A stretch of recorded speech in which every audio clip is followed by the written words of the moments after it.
Jadi pelajaran hayat Kisah Para Rasul berita 28 dan 29 ya. Berita 28 dan 29 ini ya, kita melihat puncak ministrinya Rasul Petrus ya. Jadi kalau kita melihat tadi di ayat pasal 9 itu ya, gereja itu bertumbuh, berkembang ya. Mereka dalam suasana damai oleh pertolongan dan penghiburan Roh Kudus. Jadi saat itu walaupun ada penganiayaan, tapi kaum saleh bisa hatinya tenang, mereka takut akan Tuhan, mereka lebih takut bersalah kepada Tuhan daripada bersalah kepada manusia. Ya, gereja saat itu berkembang, bertumbuh. Ya. Bahkan kita melihat Rasul Petrus ini bisa berkeliling ke mana-mana, bahkan sampai ke luar daerah Israel. Ya, di situ kita lihat ada 3 provinsi yang dimana gereja sudah berdiri, di Galilea, di Yudea, di Samaria. Jadi ada 3 provinsi saat itu ya. Tetapi Tuhan ini ya, dia terus bergerak maju. Ya, karena tadi di Matius kita baca bahwa Petrus ini adalah orang yang diberikan kunci kerajaan surga oleh Tuhan Yesus. Jadi waktu Tuhan bersama dengan Petrus, ya Tuhan sebenarnya sudah mempersiapkan Petrus, karena Tuhan sendiri sudah mengalihkan zaman. Dia memberikan kunci kepada Petrus. Ada 2 kunci. Kunci yang pertama adalah kepada orang-orang Israel. Dia mendirikan gereja saat itu pada hari Pentakosta. Kunci yang kedua, nah itu yang di Kaisarea. Ini adalah orang-orang yang bukan orang Kristen, ya, bukan orang bukan orang Israel. Jadi Tuhan ini memberikan 2 kunci kepada Petrus, dan Petrus benar-benar bisa menggunakannya. Ya. Jadi di pasal 9 ini kita melihat puncak dari penyebaran ministry Petrus. Ya, bahkan tadi kita lihat ya, di Lida dia bisa menyembuhkan Eneas. Ya. Ke Yope dia bisa menyembuhkan Dorcas. Ya, jadi ini sungguh luar biasa ya. Tapi ini berbeda dengan zaman sekarang. Petrus menyembuhkan orang, ya. Petrus membangkitkan orang, itu membuat orang datang kepada Tuhan. Kalau sekarang kita lihat ya, ada kebaktian kesembuhan ilahi, itu yang datang malah orang-orang Kristen. Ya. Tapi saat itu ketika Petrus menyembuhkan Eneas, membangkitkan Dorcas, orang-orang Lida dan Yope itu berpaling kepada Tuhan. Jadi ministrinya Petrus ini ya sangat luar biasa ya. Yang baru mati dia bisa sembuhkan, dia bangkitkan ya. Yang sakit juga dia bisa sembuhkan. Ya, ini sungguh hal yang luar biasa ya. Terus yang puncaknya adalah dia ke Kaisarea. Dia membuka pintu kerajaan bagi bangsa kafir, bagi bangsa yang belum mengenal Tuhan. Tentunya ini membutuhkan pertentangan yang di batinnya Petrus ya, sampai Tuhan memberikan penglihatan supaya Petrus bisa berpaling kepada bangsa-bangsa kafir ya. Jadi ada 2 poin di sini. Poin yang pertama adalah penyebaran ministry Petrus. Terus yang kedua adalah Petrus membuka pintu kerajaan bagi bangsa-bangsa kafir. Nah, saya ada beban mengenai peralihan zaman ini ya. Tuhan sebenarnya sudah memulai mengalihkan zaman dari zaman perjanjian lama pada perjanjian baru ya. Dan Petrus diberikan kunci ini. Ya. Nah, ketika Petrus mau ke Kaisarea, ya, dia di sana ada satu keluarga. Waktu itu adalah mungkin seorang kapten ya yang membawai 600 orang tentara. Di sana adalah salah satu pusat dari kerajaannya Romawi. Ya. Jadi Cornelius ini adalah seorang yang berdoa, dan Petrus juga adalah seorang yang berdoa. Jadi Cornelius berdoa, seorang yang saleh, seorang yang mencari Tuhan, bahkan dia sebagian hartanya dia persembahkan kepada orang-orang Yahudi.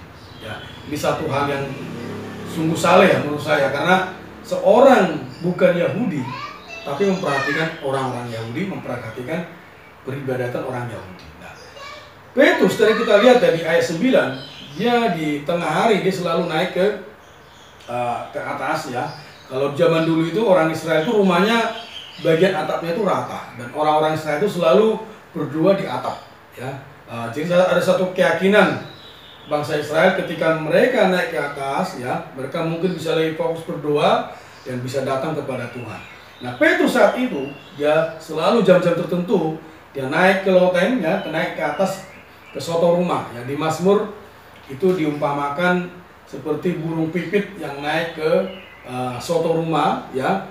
Pemazmur itu berdoa. Dan ini satu kebiasaan orang Israel, ya. Jadi Petrus saat itu di satu pihak dia punya kebiasaan yang baik, ya, dia berdoa kepada Tuhan. Ya, Kornelius berdoa, Petrus berdoa, ya. Tuhan ada di sana, ya. Jadi kita melihat di sini juga ada pengaturan Tuhan. Petrus berdoa, Kornelius berdoa, Tuhan yang mengatur situasi. Nah, doa-doa ini boleh kita katakan adalah doa yang mengalihkan zaman dari perjanjian lama kepada perjanjian baru, dari ekonomi Allah perjanjian lama kepada ekonomi perjanjian baru. Ya. Kalau Petrus saat itu tidak berdoa, ya, Kornelius juga tidak berdoa, mungkin, ya, keluarganya Kornelius, bangsa kafir ini, bangsa bukan Yahudi ini tidak menerima Tuhan sepenuhnya. Ya, dia memang jadi orang saleh, ya, tetapi dia tidak menerima ekonomi perjanjian baru Allah. Ya, hanya menjadi orang saleh. Nah, Tuhan juga mengalihkan Petrus, ya, sampai penglihatan itu berapa kali katakan? 3 kali. Petrus nggak ngerti-ngerti, ya. Di pasal 10 ayat 19-20 dikatakan Roh itu berkata, ya. Terus juga dari aku yang menyuruh mereka. Itulah perkataan Tuhan, ya. Jadi Petrus masih bingung, mungkin dia menimbang-nimbang penglihatan yang dia lihat, ya, karena di situ ada makanan yang haram bagi orang Israel, ya. Tapi Tuhan bilang kamu makan itu sampai 3 kali. Tapi sebenarnya maksudnya penglihatan itu dalam 2 Petrus adalah supaya Petrus bisa beralih dari perjanjian lama ke perjanjian baru dan tidak boleh mengatakan bangsa lain itu kafir. Nah, saat itu orang Yahudi itu, ya, ketika melihat bangsa lain itu mereka merasa bahwa bangsa mereka adalah bangsa pilihan Allah dan bangsa lain bangsa kafir. Jadi agak sulit bagi bangsa Yahudi untuk berkontak dengan bangsa lain. Tapi melalui doa-doa ini, ya, Petrus dialihkan oleh Tuhan, diberikan penglihatan. Kornelius diberikan penglihatan, diberikan visi, Petrus juga diberikan visi, diberikan penglihatan. Jadi ini nyambung. Nah, Tuhan mengatur situasi, ya, mengatur kedaulatannya. Nah, kebetulan saat itu Petrus berdoa di mana? Di Yope, ya. Kaisarea mungkin kurang lebih sehari perjalanan, ya. Zaman dulu kan biasanya naik kuda, kalau ada jalan kaki, ya. Nah, itu jauh, ya. Sampai Kornelius menyuruh 2 pegawainya ke sana, panggillah Petrus. Ya, jadi besoknya mereka baru berangkat, ya. Jadi di sini kita melihat ada pengaturan Tuhan, ya. Terus juga Tuhan bisa memakai orang yang berdoa, orang yang berkontak dengan Tuhan dengan waktu-waktu tertentu. Jadi kita jangan dalam tanda kutip terlalu rohani, ya. Tidak pernah berkontak dengan Tuhan, tidak pernah penyegaran pagi, tidak ada waktu-waktu tertentu dengan Tuhan. Tuhan akan sulit memakai kita. Jadi melalui perkara ini Tuhan juga akan sulit mengalihkan kita. Jadi saya merasa, ya, kalau Petrus tidak berdoa, kalau Kornelius tidak berdoa, Tuhan juga tidak punya kesempatan, tidak punya jalan, tidak punya pintu untuk mengalihkan zaman ini. Jadi melalui doa-doa kita, ya, Tuhan itu bisa membuka jalan bagi peralihan zaman. Melalui doa-doa kita juga Tuhan juga bisa membuka pintu bagi bangsa-bangsa lain, ya. Jadi hari ini berdoa waktu tertentu, berkontak dengan Tuhan dengan waktu tertentu adalah membuka jalan, membuka pintu bagi Tuhan untuk mengalihkan zaman. Nah, hari ini saya juga ketika mendoa bacakan ini, ya, mempersiapkan ini, saya merasa zaman ini adalah satu peralihan, ya. Dulu kita bisa tatap muka sering dengan orang lain, sekarang tidak bisa. Berarti ada zaman yang baru, ya. Tapi zaman ini harus sesuai dengan ekonomi Allah. Nah, ekonomi Allah adalah zaman yang baru, perjanjian baru. Allah harus masuk ke dalam manusia. Nah, bagaimana caranya kita mengalihkan zaman ini? Harus banyak kaum saleh yang berdoa. Nah, disinilah bebannya. Pentingnya banyak kaum saleh yang berdoa. Semakin kita berdoa, ya, semakin Tuhan punya kesempatan untuk memakai kita, ya. Semakin Tuhan punya kesempatan untuk berbicara kepada kita. Amin. Di ayat 19 tadi dan 20 tadi mengatakan Roh itu berkata, ya, melalui apa? Doa-doa kita, melalui visi yang diberikan kepada kita. Bahkan Roh itu mengatakan, aku yang menyuruh mereka. Ini sama seperti waktu Filipus juga berkontak dengan sida-sida dari Ethiopia ya. Tapi saat itu Filipus tidak mendapatkan keluarga. Kalau Petrus di sini dia mendapatkan satu keluarga. Di sana kita melihat ya, Cornelius ini mengajak pegawainya, mengajak keluarganya berkumpul di sana untuk menerima pemberitaan dari Petrus ya. Jadi ada satu beban yang penting di sini ya. Tuhan memulai peralihan zaman dan mempersiapkan Petrus sebagai bejana pilihannya ya. Hari ini pun sama ya. Tuhan juga terus melanjutkan peralihan zaman ini. Jadi kita jangan terlalu terlena di dalam perjanjian lama ya. Zaman sudah berubah. Kebetulan generasi kita mengalami pandemi ini. Ini juga secara luaran ya. Ini zaman juga berubah, zaman juga beralih. Tetapi kita bagaimana? Nah, saya khawatir kita malah tertekan ya, malah kurang berdoa. Jadi justru saat ini, zaman-zaman seperti ini, kita harus lebih banyak berdoa. Ya. Terus yang kedua adalah kita perlu percaya kepada pengaturan Tuhan. Ya. Saya melihat baik dalam pengalaman Filipus, baik juga dalam pengalaman Petrus ya, itu ada pengaturan Tuhan. Untuk penyebaran Injil, untuk perluasan gereja, ya perlu ada pengaturan Tuhan. Nah, kita berdoa, Tuhan yang menggarap ya. Kita berdoa, Tuhan yang mengatur ya. Dalam banyak situasi ini ya, kita perlu mempercayai kepada pengaturan Tuhan ini. Jadi ada dua poin ya. Dalam pengalaman kita, praktik kita, satu pihak kita menjaga kehidupan doa ya. Waktu-waktu kita berkontak dengan Tuhan, waktu-waktu kita bersekutu dengan Tuhan ya.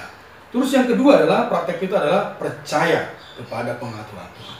Apapun yang terjadi, kita percaya kepada pengaturan Tuhan ya. Walaupun situasi membuat nyali kita ciut ya, tapi kita perlu percaya kepada pengaturan Tuhan. Sini kita melihat gambaran ya. Saya tidak tahu saudara-saudari melihat gambaran nggak ya. Ketika Petrus berdoa ya, Cornelius berdoa, Tuhan mengatur ya. Tuhan itu tidak kelihatan ya, tapi dia mengatur situasi ya. Bahkan dia berbicara ke dalam roh kita ya, dia bisa berbicara kepada roh kita. Ini sangat penting. Nah, berdoa ya, berdoa ya. Jadi sekolahmu kan sangat bagus ya. Tiap hari dia berikan penyegaran pagi ya. Gurunya bertanya. Nah, ini jangan menjadi aturan. Ini menjadi kesempatan bagimu berkontak dengan Tuhan ya. Ketika berkontak dengan Tuhan, berdoa kepada Tuhan, nanti Tuhan yang menggarap, Tuhan yang mengatur situasi ya. Jadi saya yakin tidak ada doa yang sia-sia ya. Tidak ada doa yang kontak-kontak dengan kita dengan Tuhan, tidak ada yang sia-sia. Semakin kita berkontak dengan Tuhan, menjaga kehidupan doa kita, semakin Tuhan punya kesempatan mengatur situasi ya. Apapun yang terjadi dalam hidup ini ya, pasti untuk ekonomi Allah. Ekonomi Allah apa sih? Allah ingin menyalurkan dirinya kepada kaum beriman ya. Bukan hanya kepada kaum beriman, Allah ingin juga menyalurkan dirinya kepada orang lain. Orang yang belum percaya kepada Tuhan. Tapi itu apa? Melalui manusia. Amin. Tadi kisahnya Cornelius itu kan, malaikat berjumpa dengan Cornelius kan, tapi malaikat tidak boleh atau tidak punya hak untuk menyalurkan Kristus. Harus nyuruh Petrus, ya toh? Hari ini pun sama ya. Jadi Tuhan ingin menyalurkan dirinya kepada manusia, kepada orang lain melalui kita, melalui manusia. Inilah hak yang kita miliki. Kita berdoa kepada Tuhan, Tuhan yang mengatur situasi ya. Amin. Saya rasa bebannya ini cukup ya. Mari kita berdoa ya.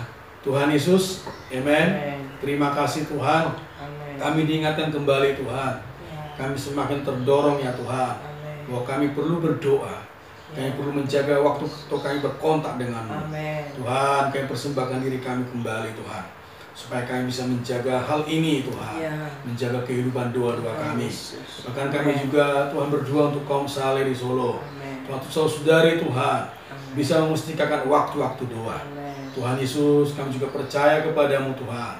Saat kami berdoa, oh Tuhan menggarap, Tuhan mengatur situasi. Amen. Terima kasih ya Tuhan. Ya. Kami memiliki Allah yang sedemikian. Amen. Kami bersyukur kepadamu Tuhan. Amen. Terima kasih Tuhan. Amin. Terima kasih Tuhan. Amin. Biarlah terhadap pergerakan-Mu. Amin. Kami mengikuti kerjasama dengan dirimu Tuhan. Amen. Melalui setiap doa-doa kami. Amen. Dapatkan waktu kami Tuhan. Ya. Lebih banyak waktu Amen. yang dipergunakan buat kami. Amen. Untuk berdoa di hadapan-Mu. Amen. Doa bagi pergerakan-Mu. Amen. Doa bagi kehendak-Mu. Ya Tuhan. Inilah kerjasama kami dengan-Mu. Amen. Melalui setiap doa-doa kami Tuhan. Ya Tuhan Yesus. Dapatkan setiap kaum saleh-Mu. Amen. Terutama di Solo juga Ya. berlatih untuk perkara ini. Amen. Oh, setiap saat meluangkan waktu Amen. berdoa, bekerja sama dengan dirimu. Amen. Penyebaran Injil-Mu ya Tuhan. Amen. Terima kasih Tuhan Yesus. Terima kasih Tuhan Yesus. Amin.